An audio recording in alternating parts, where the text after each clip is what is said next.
Perfect. Well, again, I am Harriet Bryan. I am the Executive Director of the YWCA, and my partner in crime here.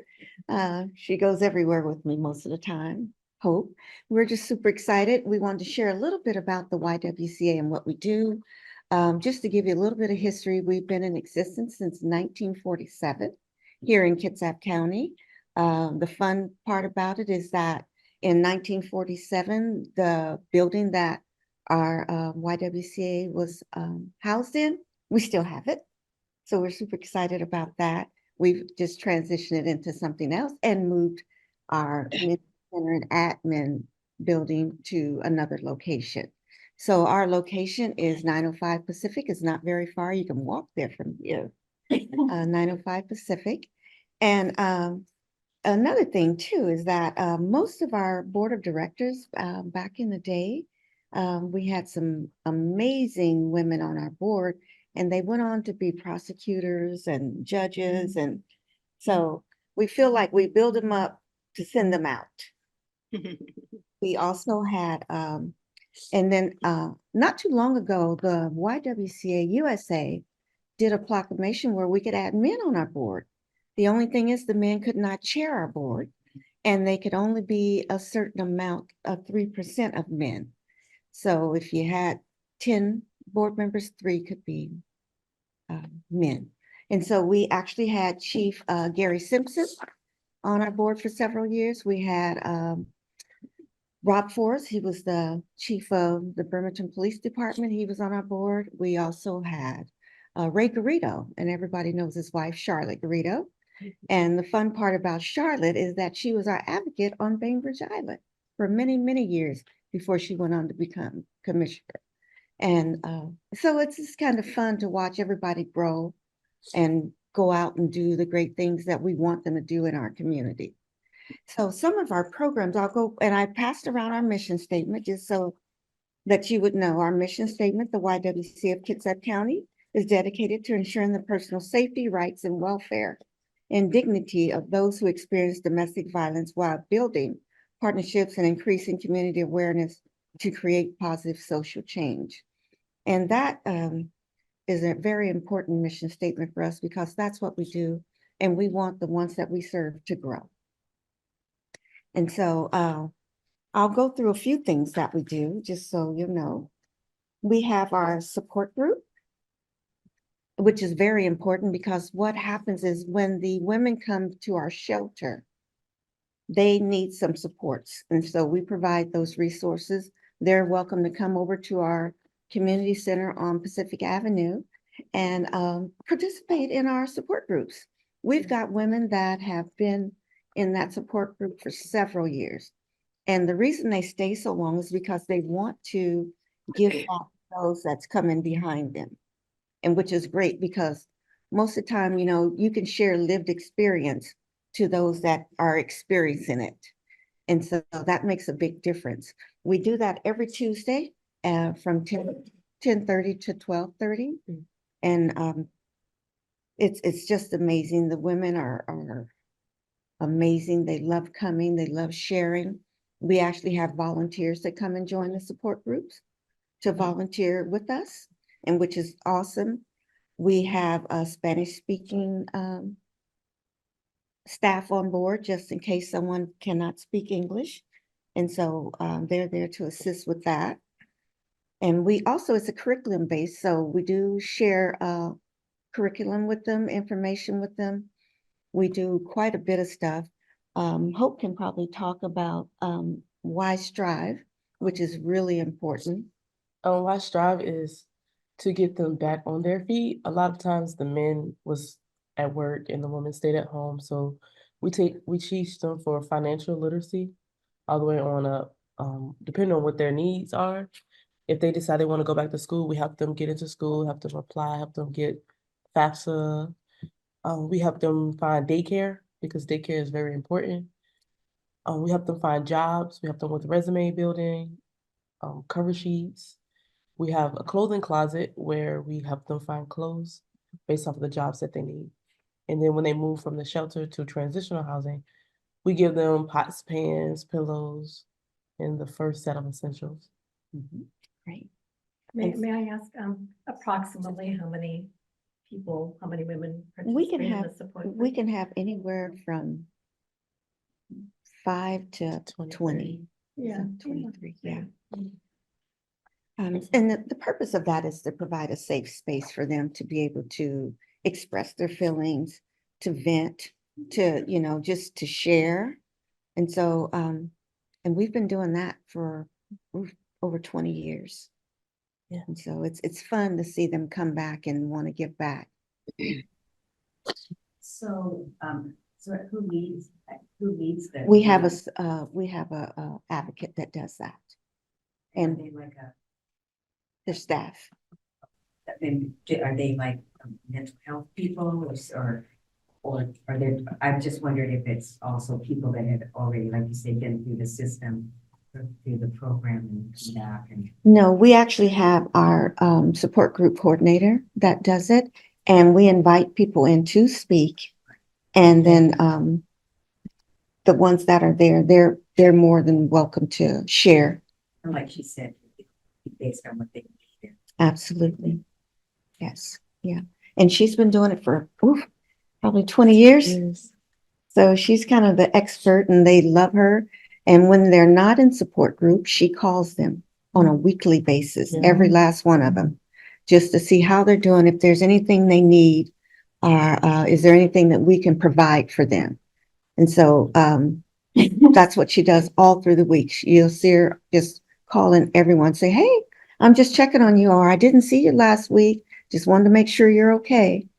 And so that helps, and it lets them know that we care, and we want to build relationships. We want to make sure that we're giving them all that they need while they're out in the community again. Another one we have is our transitional housing, which is amazing. With our A.L.I.V.E shelter, we have 17 beds there. Right now we have a family of 5, 6, 6. Yeah. She's got 2 sets of twins. One is 1 year old and the other set is 3 years old. Yeah. And she has an older son. And tell me, they are amazing. They've got the staff got them all spoiled. So they're in our shelter currently and getting ready to move into transitional housing. So we have our transitional housing is in Paulsbo. We have 10 of them in Paulsbo and then 2 in Silverdale. And the one in Paulsbo, they're very special to us. It's called Moral Manor. It's named after artist Morrow. And she was the catalyst for getting that for us. And league member. Absolutely. Oh, my goodness. Yes. In fact, one of the original members of the Kitsap League in 1962 was out knocking on. Yes, she's turning 99. Yeah. Wow. So just amazing. But she has been one of our biggest, greatest supporters. And so they built us brand new 8 units. Yeah. And they are 1 bedroom, 3 bedrooms, and 4 bedrooms. And so this cute little family with all these twins are going to move in one of our units. So we're super excited about that. Also, we have Eli's place, which is also named after artist's grandson. And then we have our Tertius, which is in Silverdale, and it is named after Josh Brown's sister. And so, Can you spell that? Tersh, T-E-R-S-H-A. T-E-R-S-H-A. Thank you. Tersh. Thank you. And so we dedicated that to Josh's family after his sister got killed regarding domestic violence. And so that's dear to our heart as well. And the family do come back and check in with us and support us and keeping the houses running. And it's just, I tell you, it's so heartfelt to have these legacies in the community that's doing this, helping us do this work. And then also, once they do the transitional housing, some of our units are 2 years for transitional housing, and some of our units can be up to 6 years, all depending on the circumstance. They can Paid for? absolutely all paid for. I mean, they don't have to pay. when they get in transition, this is the catalyst to it. We partnered with Bremerton Housing Authority, Ah. and we got vouchers for them. Oh, great. So they only pay a small portion. Not all the utilities, but the water, sewer, and garbage is Yeah. paid. And they love it. They love it, and it's not costing them a whole bunch of money because of the vouchers, which makes a big difference. And then what's the good part about it is when they feel that they're ready to transition out and all the resources and supports have paid off, they can move into permanent housing. They will take their voucher and go find permanent housing and never have to move again. One of the reasons at Morrow Manor, we chose to say anywhere from 2 to 6 years is because if they have little ones that, and say they're in the 6th grade, we don't want them to have to move until they're graduating. Yeah. That's the hard part, is uprooting everywhere. You done left your home, you done went to the shelter, Yeah. now you're in transitional housing, and then you got to move again. So we thought we've got to do something different just to give them some stability, right? And so that's what we do there. And then also we have our legal advocacy. And I'm going to let Ms. Hope speak on that because she is cross-trained and she does some of the legal work as well. Legal advocacy, we do protection orders, we do rescinds, we help with parenting plans. We assist them to court if they need to go. We go to court with them. We are in Bainbridge Island, Port Orchards, and Paulsbo. We have offices in those 3 locations. We do a dangerous assessment as well as safety plan. And anytime they need a rescind, all the courts send them to us to do a safety plan before they can get their order rescind.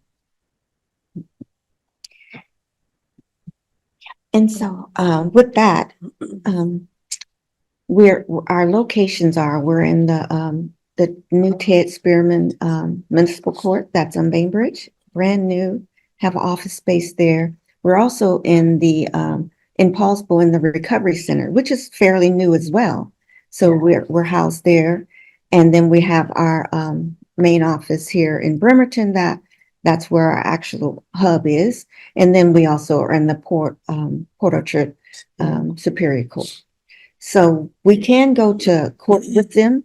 I just had one of my advocates come to me yesterday and said one of our clients would feel really secure and safe if one of us were there. And do you mind if I go? I'm like, absolutely not. Yes, go and support them. And so we actually go to court with them. We can actually be online as well in court, or we can be in person. And so we really strive to make that piece it's really important to us, because once you've experienced domestic violence and trauma, the legal part is what kind of puts the icing on the cake. Yeah. Because you're doing something about it. You're making that change and you've got supports. And so right now we have 2 legal advocates. We're hoping to get more. That's why Hope is cross-trained, just for some backup. If someone calls out sick, she can actually do that work. But we're hoping to hire a couple more legal advocates. We have their office space holds 4 legal advocates, and right now we have 2 permanent ones. Oh, Harriet, the first place you said you're at the Recovery Center in Paulsbo and Bremerton. Yes, we're Pacific Avenue. Yes, at Yeah. Pacific Avenue. And Port Orchard Superior Court. And Yes. the municipal court was in. And Bainbridge. Thank you. Yes, you're welcome. So that piece is so important, because and then also Hope, the one that they do that we say we're in there and we're having an appointment and they come in, we have to see them immediately. Oh, protection order. So if someone come in and we have an appointment and the appointment was a rescind, let's go ahead of rescinds or anything else. So if somebody come in, wanting us to help them with a parenting plan, and then someone else come in for a protection order, we have to stop the parenting plan to do the protection order first. So we do everything in our power to assist them in that legal department. It's so important to them. And then we talked a little bit about our Home Safe program, and that's our transitional housing and our shelter. Let's see. Yes. Yes, How do they find out about you? We have We have 1-800, we have a 24-hour hotline. And then they can actually call us at our main office, the 360-479-0522. They can walk in. We Yeah. have walk-ins. We're open from 8 to 4:30, Monday through Friday. And then the 24-hour hotlines picks up all the other hours. And because our shelters ran 24/7, that hotline goes to the shelter, so they'll always be able to reach somebody. And if they actually need something legal on the weekends, they will actually be the first ones to be referred on Monday morning. So we're available, we're there. And I tell you, the work is so rewarding because to see the lives that are changed is just amazing. Because, some of them, they're totally traumatized. They've experienced some stuff that is just unimaginable. And to have a place to go that can help you get those resources, that's important. That's very important because sometimes, it could lead to suicide or death if you're not there. Somebody's not there to assist them or support them or give them those resources. So we partner with a lot of community partners here.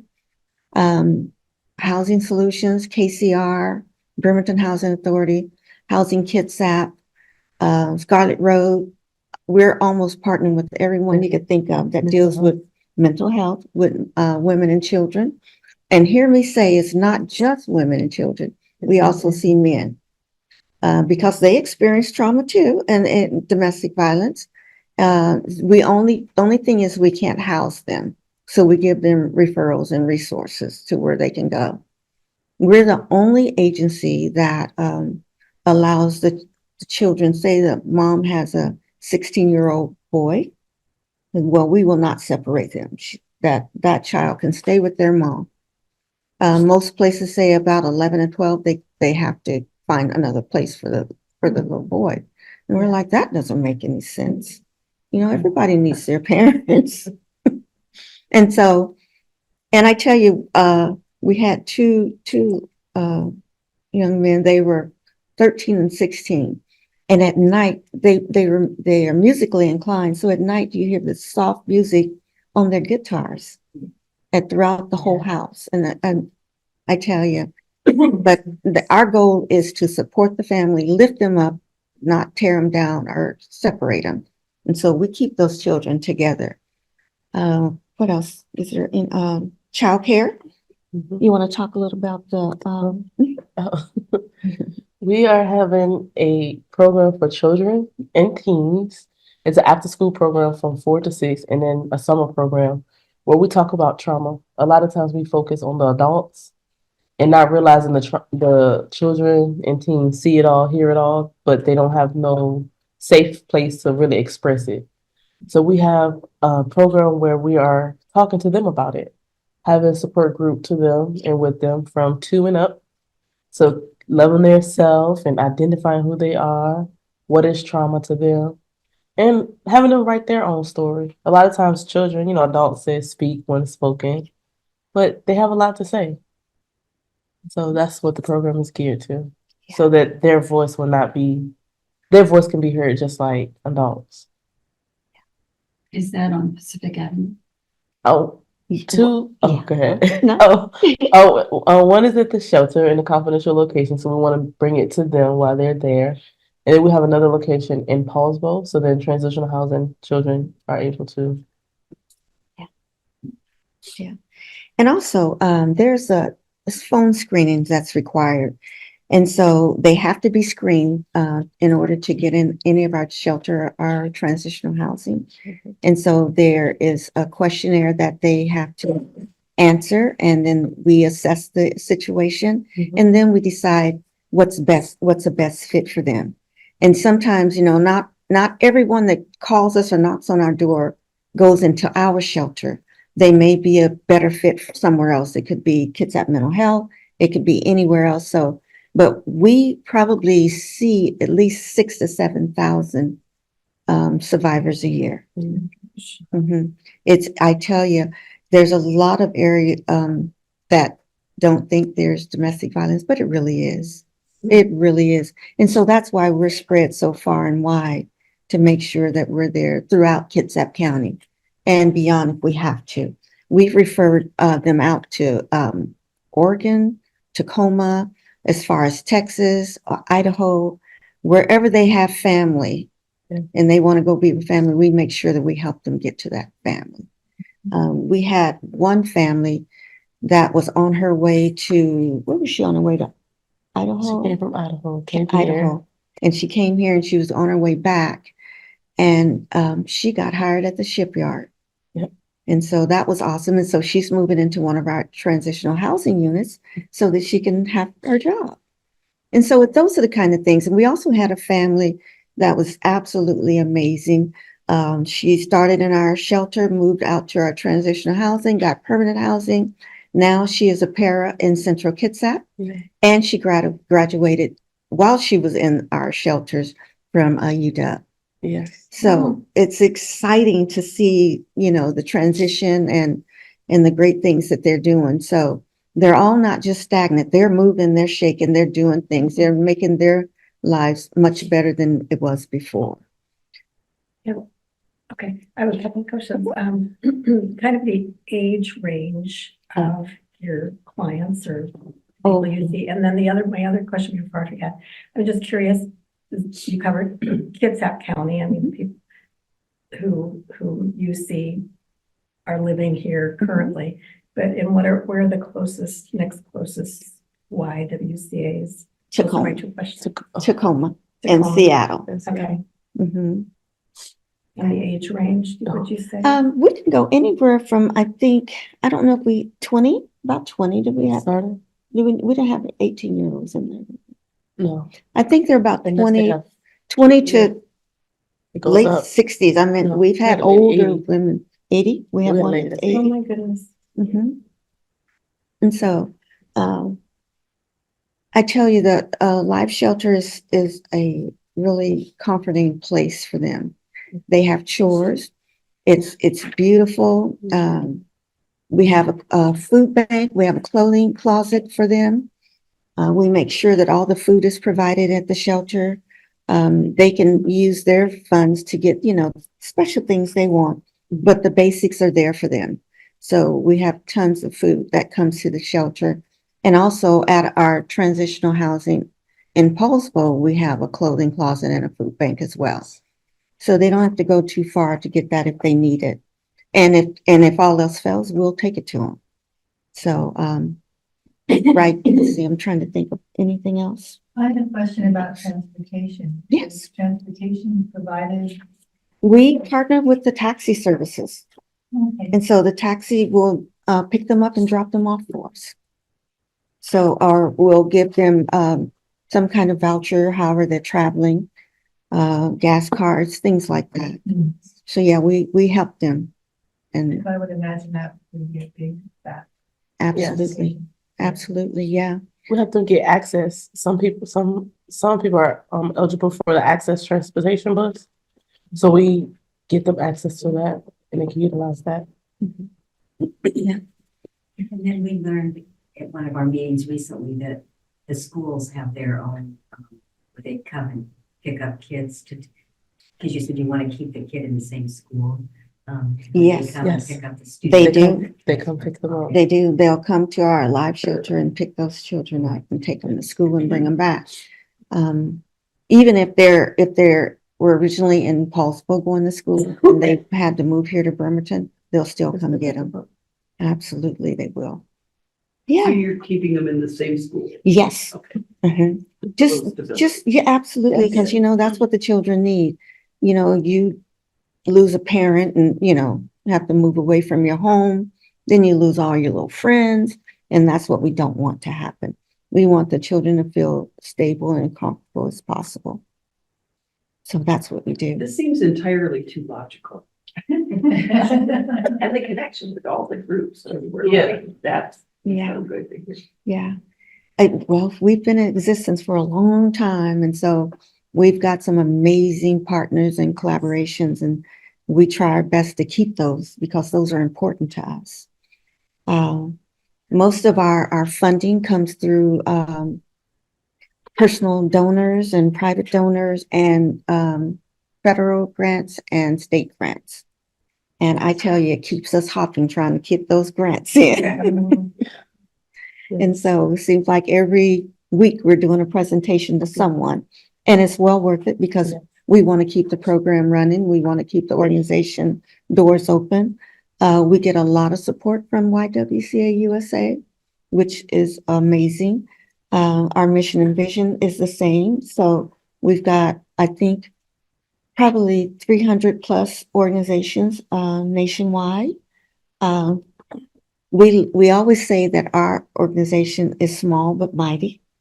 We actually got an opportunity to support and represent the Pacific Northwest in Switzerland, and which was amazing because that there you got to see YWCA's internationally. And so I'm also a part of the World YWCA. I sit on one of their committees, and I've been involved with the YWCA since 1998. And so I have a passion for what we do. We as women are powerful, you know, and we're very supportive of each other, and that makes a big difference. And it's fun to see the men that support us, you know, to have, you know, men on the board it just kind of changed the whole pace of things. And so being that Gary Simpson and Rob and all of them are off the board, we're getting another gentleman that's coming on board that loves the YWCA. He loves what we do, and he is a detective with the Sheriff's Department. And so we're excited to get Jeff on our board. So I feel like I have your title wrong because I called you YWCA Executive Director, but is that what, did I get it right? you did get it right, and the board just changed it to Chief Executive Officer, but we're so used to saying Executive Director, they both mean the same thing. They got to have somebody in charge. So no, you did great. You did great. And then one more thing too, we talk about teen dating violence. Yes. And so this is the lead advocate here that the kids love, and she loves them. Yes. So we actually partner with the schools, 19 schools in all 5 school districts. We go there and we support the youth, and we provide information on teen dating violence. It's needed. It's needed because, you know, as they grow up and become teenagers, they experience that and they start dating, and it could be teen violence. So we don't want to, we want to prevent them from going into that realm. Does that make sense? When do you do that? What grades? Oh, elementary Elementary. all the way up to high school and Yeah. college. As a matter of fact, Olympic College started a program called Next Hour Gyms. And so we're able to go into the college and actually assist as well. The program's called what? Next Gyms at Olympic College, Next Hour Gyms. Because the program that we partner with our gyms, our girls empowered through mentoring and service. And so we go in and we teach the teen dating violence and anything that helps them strive and not fall into those. Because as the kids are growing up, they see that and they experience that, and that kind of follows them. You know, they think it's the right thing to happen, but if nobody's telling them any different, then, you know, they'll fall right in that same pattern. And so it's our job to go in and make sure that that doesn't happen to them, because we want them to know that they need to enjoy life. They need to have fun. They need to just live and not feel like they're being abused or mistreated or disrespected.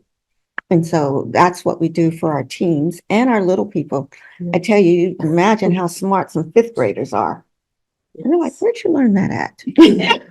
Pat Croxall had her hand up. Pat, Yes. did you have a question? Yes, I was wondering if any of your transitional housing include housing people with disabilities, especially wheelchair users.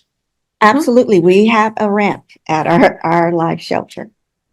Yes, and we have, the lower rooms are for that. And also it's really big, so they can maneuver around. So yes, we do. Does it have the grab bars and all the stuff that are required for transferring? Okay, great. I just was curious. Yes, we do. Thank you. And we have inspections on a regular basis to make sure that Yes. everything that's required is in place. And even our transitional housing, we have units that are ADA. So we're good. Yes. I'm gonna go back to your teen Mhm. dating violence. Are these programs co-ed or are they directed at the girls? Actually, Co-ed. they're co-ed. This is good because we need to talk to the boys too. Absolutely. How does that work? Is it, how frequently do you go into the schools? Okay, so just to be transparent, our gyms and our gents, that's what it's called. Okay. So gents is strictly our gentlemen. And so that is a nonprofit that I founded. And so it made it a little bit easier for us to get in there once I just became the executive director in January. And but I've set in as interim before this time. So what it is that our gyms have been in existence for 15 years. And so we've been doing this work for 15 years. And so when we partnered with the YWCA, I don't know if any of you remember Linda Joyce. She was the executive director up until 2015 when she passed away. She always wanted to get in the schools and she always wanted to partner with our gyms. And finally, we made it happen. And so we have access to over probably every single month, about 300 something kids. And so the boys, what happened was the boys, how we ended up with boys, the girls, we asked the girls, do you have any gentlemen? And is there any gentlemen in your schools? And they said, nope. So we said, we'll grow them some. So we started out with one little boy, he wanted to take one of our girls to the prom. And we said, oh, absolutely not. You're not ready for our girls. And so he says, well, how about you start a program for boys? And we told him, get 5 of your good friends together and we'll do that.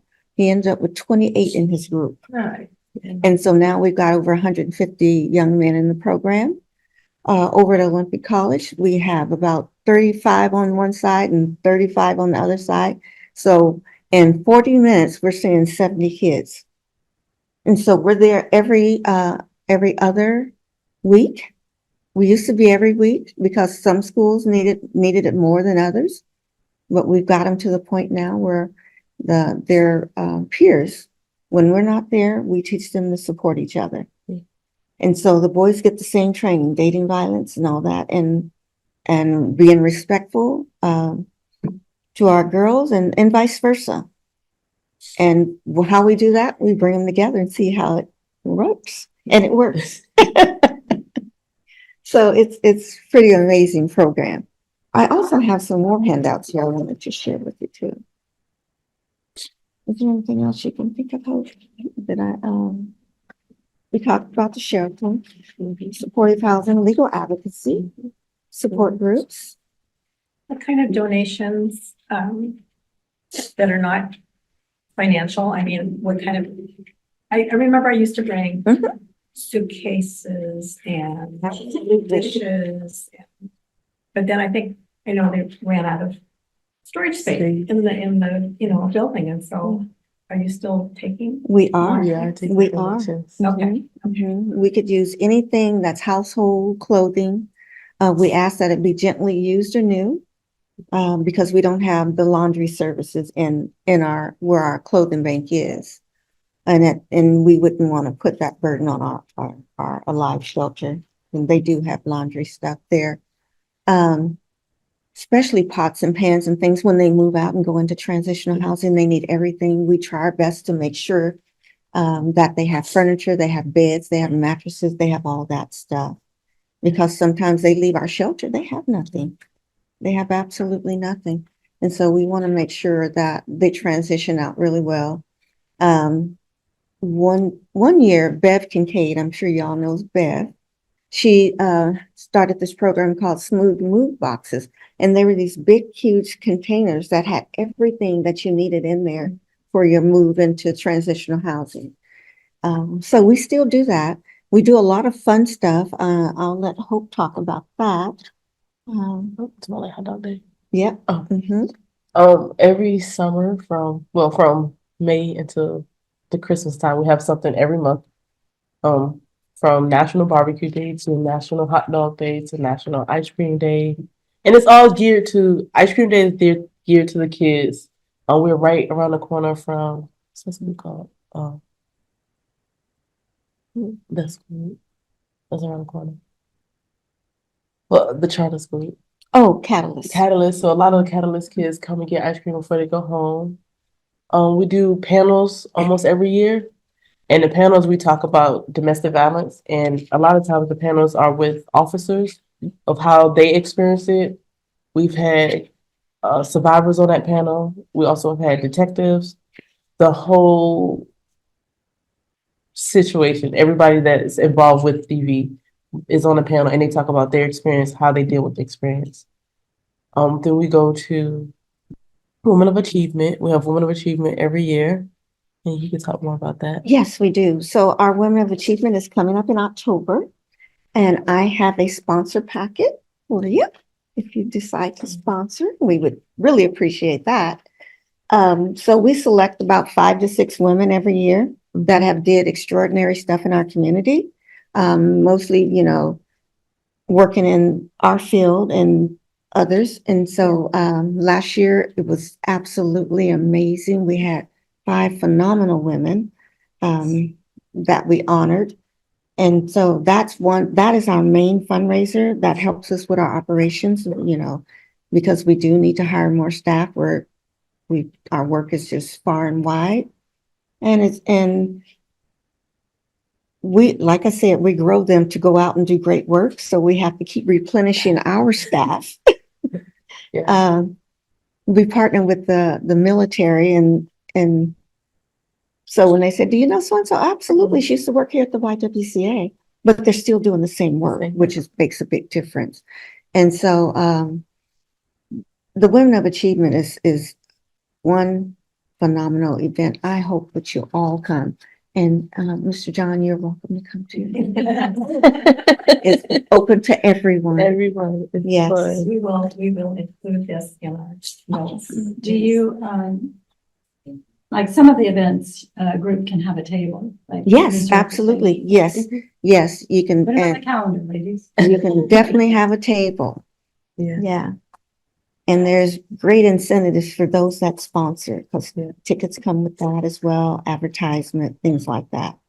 Yeah. We also look for nice auction items, as far as baskets and pretty things and things. We don't do the cake dash. It's fun, but it's a lot of work. So we don't do that one. We leave that to all the other partners to do. Is there any other questions? Adopt a family. Yes, adopt a family.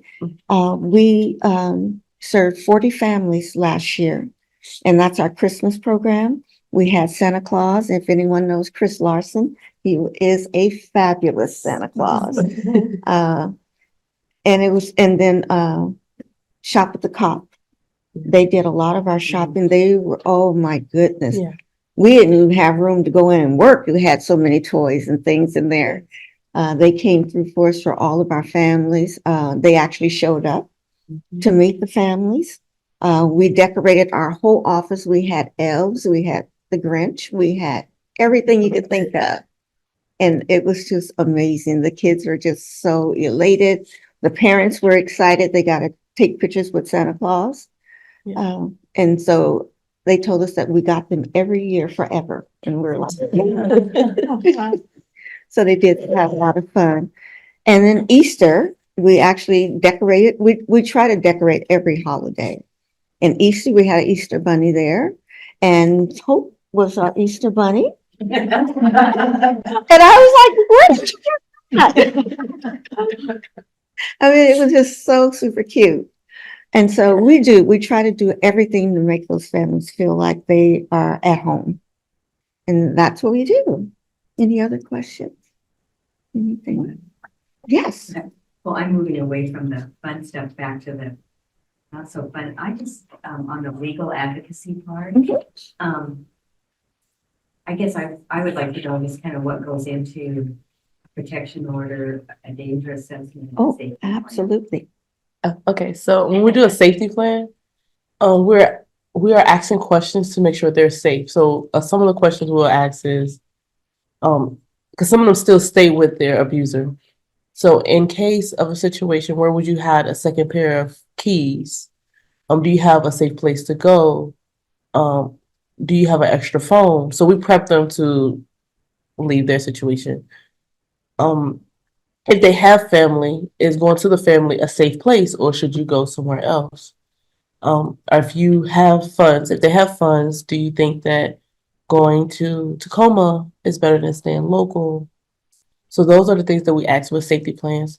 Danger assessments is based off of danger assessments is we assess them depending on how dangerous the situation is. And so if the situation is really, really dangerous, the judge sees all of this information. And so the judge take it upon their hands and say, well, your danger assessment is very high.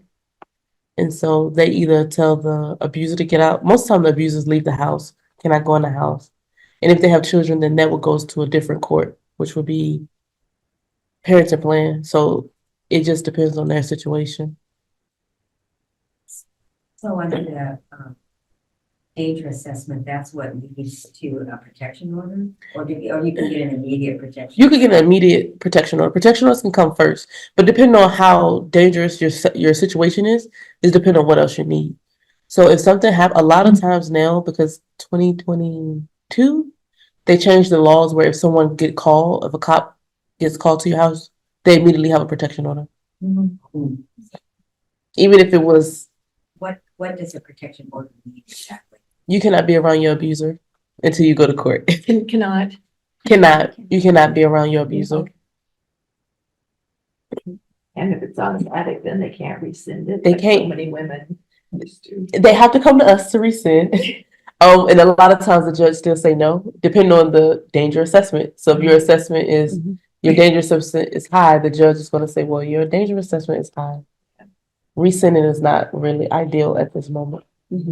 And we get a lot coming to ask to rescind too. Yeah. And we're like, really? Well, you Yeah. just get so warped. I watched it with my mom. Yeah. And so, so they want to go back and we're like, Yeah. so that's assessed by the courts. And so we just have to do our job. You just say, Be oh, strong while they can't be. Yes. right. Exactly.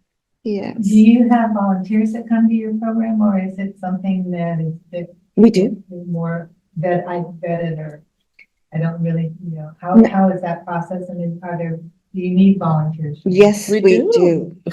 Lots Yes, of we do. volunteers. And yes, and they do, and they'll come and we'll sit and we'll interview them and talk with them, because we want to make sure that whoever we're letting into our space, understands what we do and that they're safe. We want to make sure everyone's safe. And so we ask quite a few questions.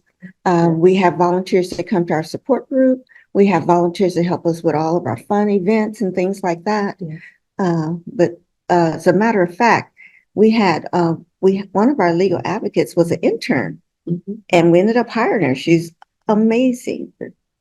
So we get a lot of interns that come and volunteer, and then most of the time we try our best to hire them because they're so good.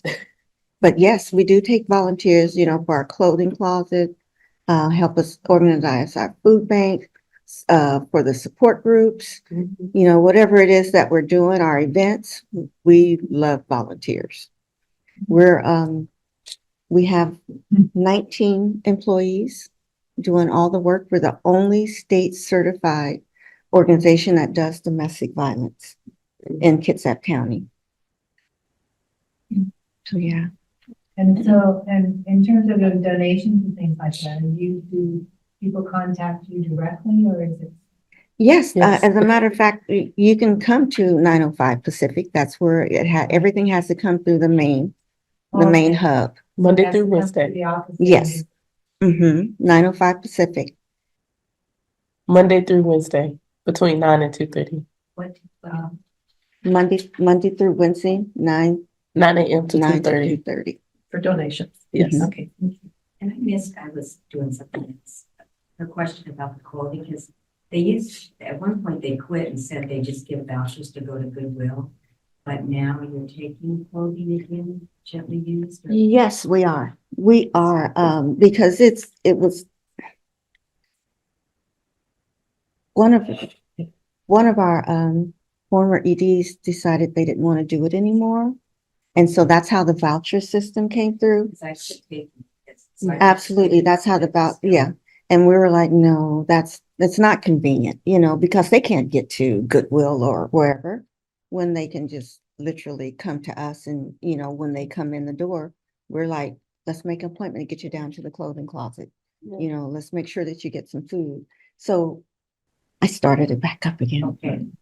Yeah, because I've been taking my things to the cancer place, but it closed. It closed, so- You did. Yeah, So- exactly. Yeah, They and I sure know there did. are some volunteers from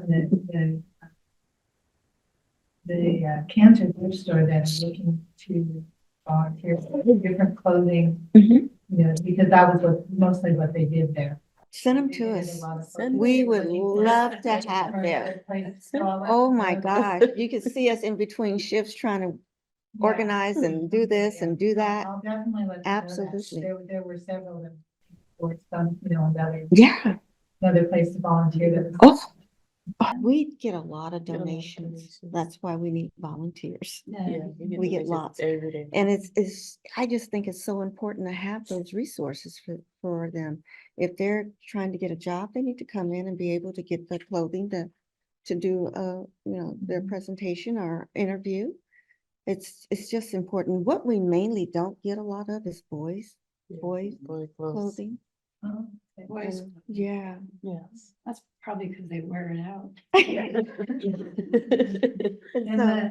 the clothing closet is in Tulsa.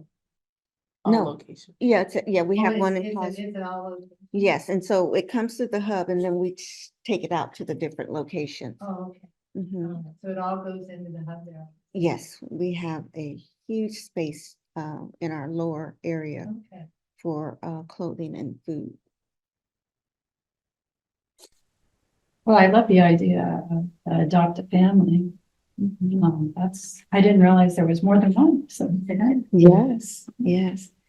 I tell you, the Jensen Realty Group are just amazing. They're actually doing a concert for us to support us. So Yeah. I will send that information to you too. It is so nice. They have this pavilion that they built in the back of their home. And you Yeah. can just sit out in lawn chairs and wonderful bands come in from all over and they pick Yeah. certain nonprofit organizations to support. And we got the first one in June, Yeah. so we're excited. Yeah. We'll be hot off the press. So yeah, so that's what we do at the YWCA. Yeah, Thank you so much. It's a lot. It's amazing. it is. It's a So much lot, I didn't know. but it's so rewarding to see those families that have moved on to permanent housing and children are in school and happy and healthy and. I think I'm surprised at how many come through your door. Yeah. Yeah, 6,000? absolutely. Yes. Mhm. And not to mention during COVID, we still ran 24/7 open. We did. And knock on wood, our staff got COVID No. during that time.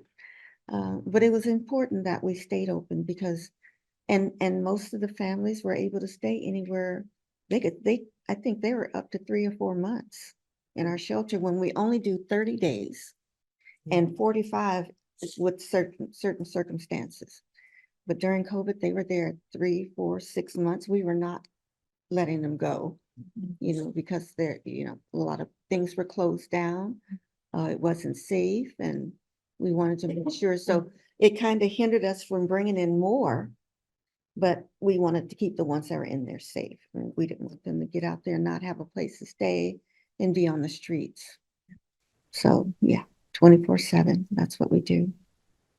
I just had a question Yes. about, is there any work, around kids being able to create some sort of a relationship with the abuser? I mean, back and forth, or is it pretty much everything's cut off?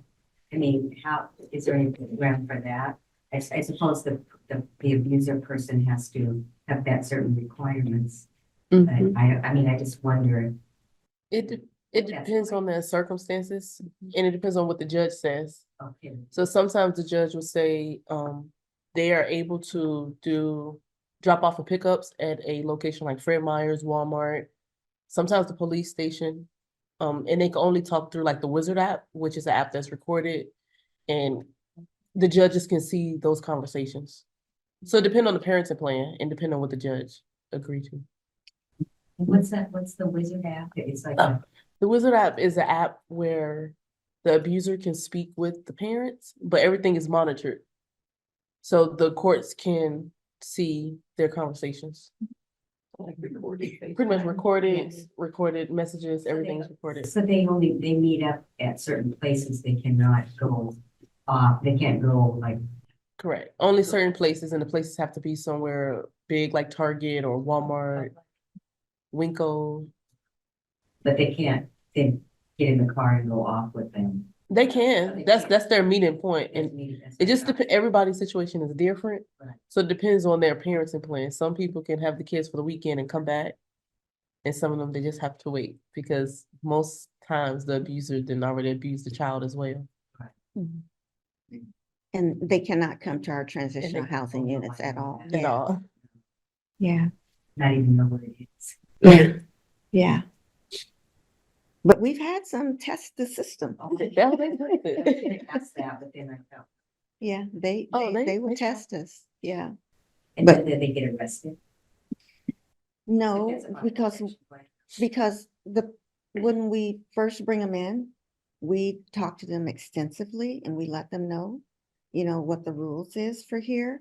And if you break those rules, you may get a second chance and you may not, and you may have to find another shelter because they're putting everybody else at risk. Yeah. And so they have to understand that. And that has happened before where we've had to ask them to go to another shelter because they didn't want to follow the rules. Because it's just important. We do have cameras and things like that. They can't even be dropped off at our shelter. They have to be somewhere close by. Yeah. They can't even be dropped off by their parent, anybody, because it's an undisclosed location and we stick to that. And that's real important. Another program we have, some families have animals, have pets. And so they can't have pets in our homes or our shelters, but we partner with the Red Rover and they gave us funds to actually partner with the shelters, the animal shelters, and they can house their animals until they get situated. So, Yeah. I have a question. What year was the shelter started? uh, I have a memory of that. Seems like it is in my lifetime. it was probably, I would say, in the early 70s. Mhm, mhm. Mhm. Yeah. Okay, thank you.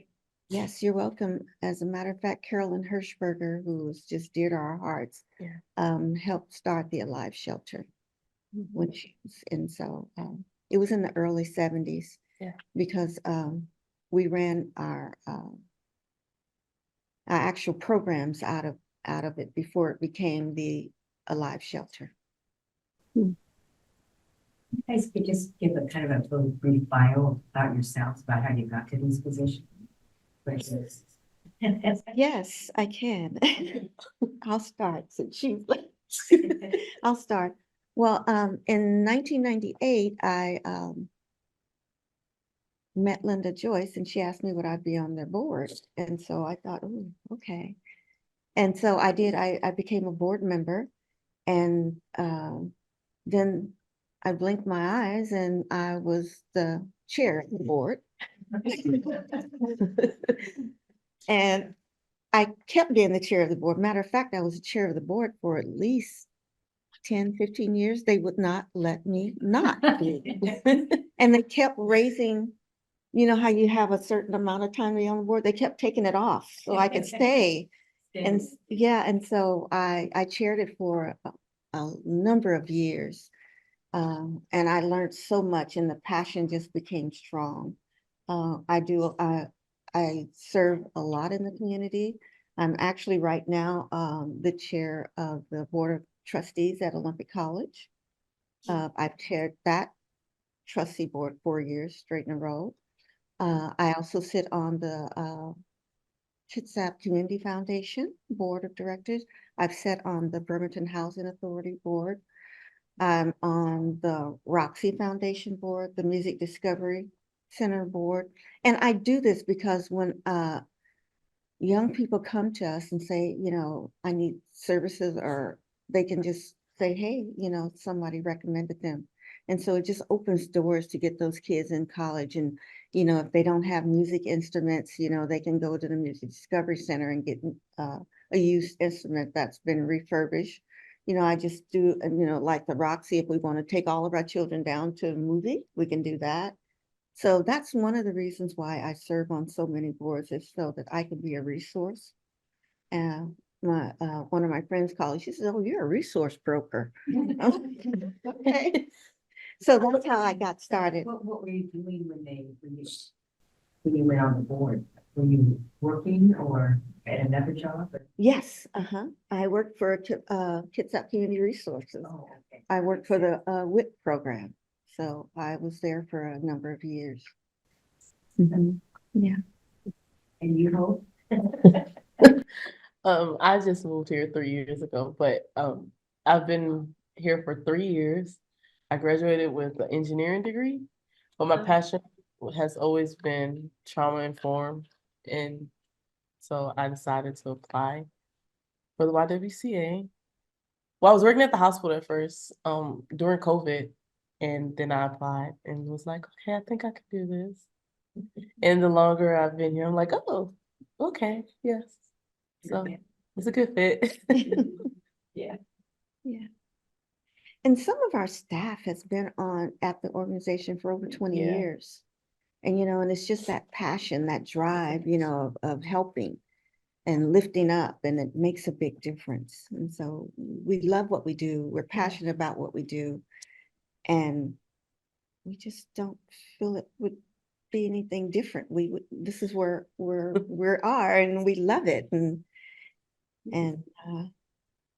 And when they leave us and go do the same work, we're okay. We're okay with that, you Yeah. know, those connections with the Squamish tribe, you know, the Navy and things like that, because, you know, spread the wealth, because this is everywhere, and we want to be there if they need us. So that's how we got started. Well, really glad that you came. Yeah, absolutely. Yeah. Awesome. Okay, and we will make sure that we share all that Yeah, scholarship yeah, information. please do. Oh, we will. We And will. the concert and. Yes, I will send that Okay. concert information. So you have my email. You have- Yes. Okay, James' email, so. And Candy, if you need any more information, you can reach out to me. Absolutely. And Candy will be sending her notes to you. Okay, that's sweet. Yeah, I think you have my email on. On one of the, Right. sure, Right. yeah, I we will can try to do get that. this into. Yeah, and we can Couple leave of these days. resources just in case you need Oh, extra. you know, good. We have Thank a you. basket of that. And it's a, Robin? oh, and it's in Espanol.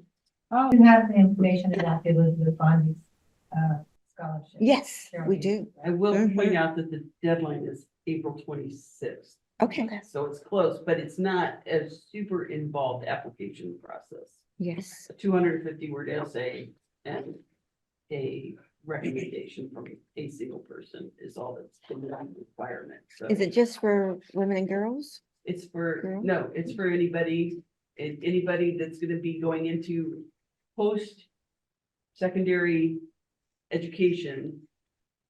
There's no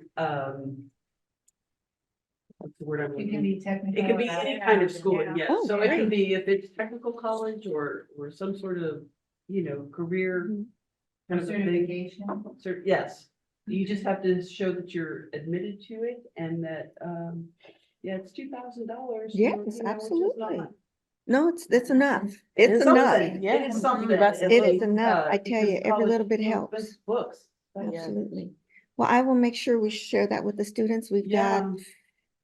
53 on the roster to graduate this year. Wonderful. Yeah, Great. So yeah, you never know. I mean, absolutely. I know we have 18 applications, but not all of them are complete. Okay. Get updates regularly. So, Well- anyway. Okay. We will That's the make thing. sure, we will Yeah. make sure we reach out to And those there's, if you students. go to the League of Women Voters website, It's there too. there's a flyer, all the information, and I Okay. think, I don't know if the QR code is on the website or not. But they, so they can take a picture of the QR. Okay, we will share the website and everything just in case they need more information. But I tell you, we've got some phenomenal, LWV-Kitsap.org. yes. I think I have it in an email too. I usually put it on the bottom. Mhm. Sometimes I want to make sure people realize it's legitimate, and not just there's some random person out there. Yes, we will surely share that with all 53 of those students. Wonderful. Yeah. Wonderful. Thank you.